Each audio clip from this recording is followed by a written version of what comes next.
धजने है गई यार कहने भंगरे जाने वो हम करे रही विचार सजी धजने है गई यार कहने भंगरे जाने वो हम करे रही विचार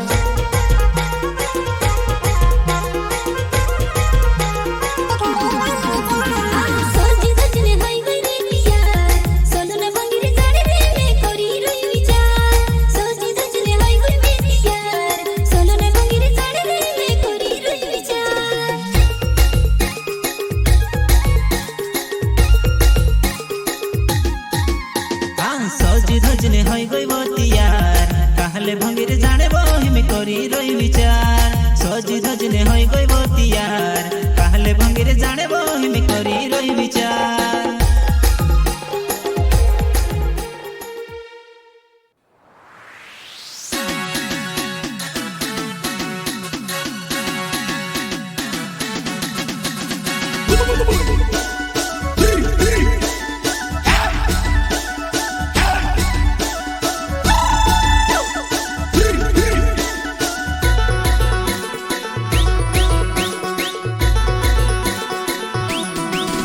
जानू है गैलू कर जो एवरे छुट्योनी वजन जानू है गैलू कर जो एवरे छुट्योनी वजन